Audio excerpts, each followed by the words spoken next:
రాష్ట్ర ఎన్నికల కమిషన్ యొక్క గైడ్లైన్స్ ప్రకారం ఒంటిమిట్ట, పులివెందుల 2 జెడ్పీటీసీ స్థానాలకి 12వ తేదీ ఎలక్షన్స్ జరగబోతున్నాయి. దాంట్లో భాగంగా గత 10 రోజుల ముందు నుంచే కసరత్తులు ప్రారంభించడం జరిగింది పోలీస్ డిపార్ట్మెంట్ సైడ్ నుంచి.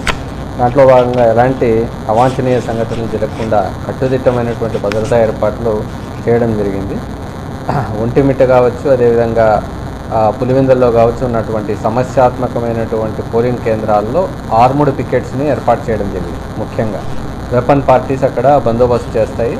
అదేవిధంగా సీసీ కెమెరాల ద్వారా బయట ఉన్నటువంటి లొకేషన్స్ అన్నిటిని కూడా కవర్ చేయడం జరుగుతుంది.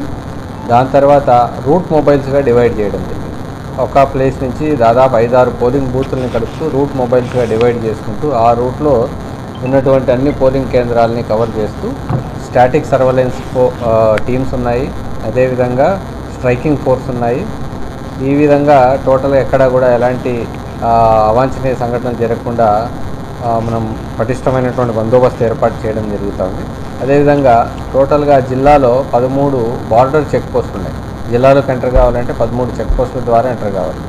అక్కడ కూడా మనము కట్టుదిట్టం చేశాం. అదేవిధంగా పులివెందుల, ఒంటిమిట్ట 2 మండలాలకు సంబంధించి సరౌండింగ్ ఏరియాస్లో కూడా దాదాపు 15 వరకు చెక్ పోస్టులను దీనికోసం ఎక్స్క్లూజివ్లీ ఏర్పాటు చేయడం జరుగుతుంది. కాబట్టి ఈ పోలింగ్ కేంద్రాలకు రావడానికి ఖచ్చితంగా వాటిని దాటుకొని రావాలి. ముఖ్యంగా ఈరోజు సాయంత్రం 5 గంటలకు ఎలక్షన్ కమిషన్ యొక్క నిబంధనావళి ప్రకారము క్యాంపెయినింగ్ అంతా క్లోజ్ అవుతుంది. సాయంత్రం 5 గంటల తర్వాత స్థానికేతరులందరూ కూడా ఆ ప్రాంతాన్ని వదిలి వెళ్ళిపోవాల్సి ఉంటుంది. దాంట్లో భాగంగా ఇప్పటికే హోటల్స్, లాడ్జెస్, ఫంక్షన్ హాల్స్, కళ్యాణ మంటపాలు ఇలాంటి వాటన్నింటి మీద కూడా చెక్ చేస్తూ ఉన్నాము.